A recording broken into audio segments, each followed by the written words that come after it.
You followed all the advice you've been told to follow, but instead of growing muscle, you're even more confused. So now you have no idea whether what you're doing is even right or ridiculous. And once I figure out what all these contradicting methods are actually doing, I built my best ever physique training just 3 days a week and helped clients like Eva and Patrick do the same without making fitness their entire personality. So in this video, we're stripping away the bullshit and unconfused muscle growth once and for all, because there's only 3 principles that actually matter.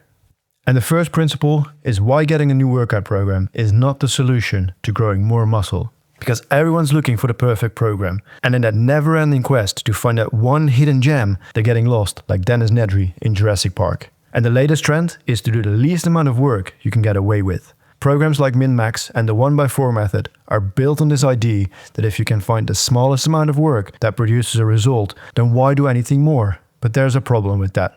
They are obsessing over how to make workouts as short and efficient as possible. I'm obsessed with how to make them as good and as effective as possible. Because the way you pair muscles, or even the exercise you choose, don't grow your muscle. It's the stimulus being applied to them that does. Those low volume programs only work if you're already getting maximum stimulus out of every set. And the uncomfortable truth is that most people just don't. So when you slash your volume without fixing the quality first, you're not optimizing anything. You're just doing less of something that wasn't working properly to begin with. Just last week, I had a client, Patrick, doing lat pull downs.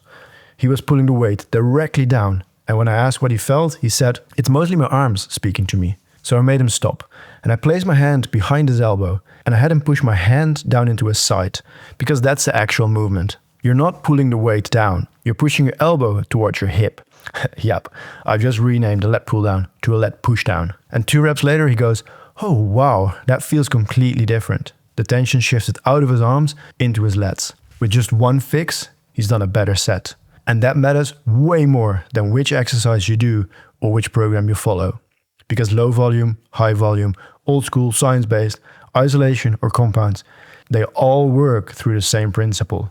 Stimulate the muscle by doing as many quality sets, taken close to failure, as you can recover from. You probably don't need a new program. You're just one fix away from making your current one better. Take the perfect split audit in the description and I'll tell you exactly what needs fixing.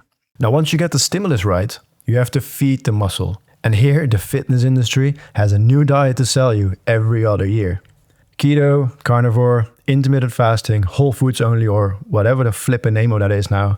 I can't even keep up with them. Each one has its own community, its own before and afters, its own influencers swearing it's changed their life. And they all have one thing in common: restriction.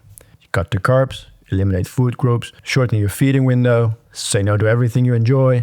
And in my opinion, you don't need to cut any of it. Because when your diet feels like a second job you absolutely hate going to, you are eventually going to quit. What you actually need is a calorie budget.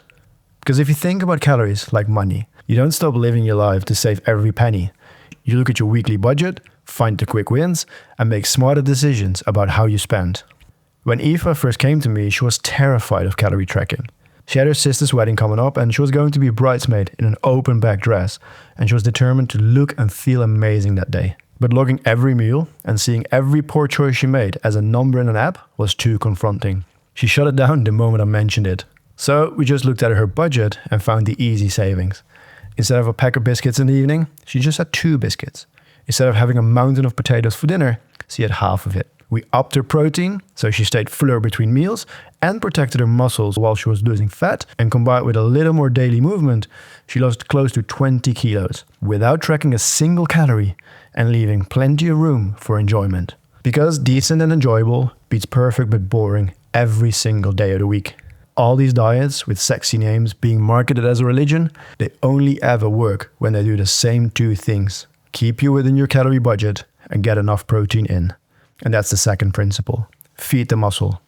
And if you want to know exactly what your calorie budget is, you can find my calorie budget calculator in the description below.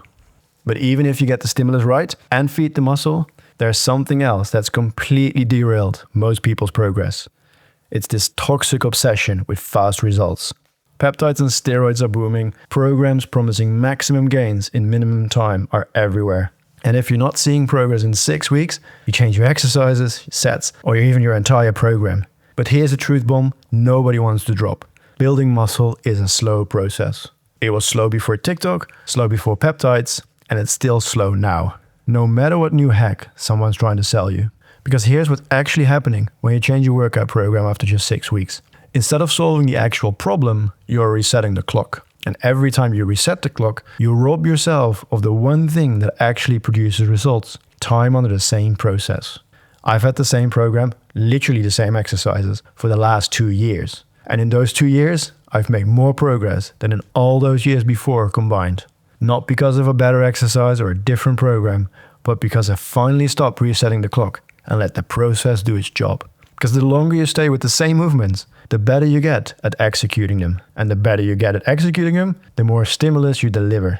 That's when things start compounding. And that's really what the third principle is. Give it time.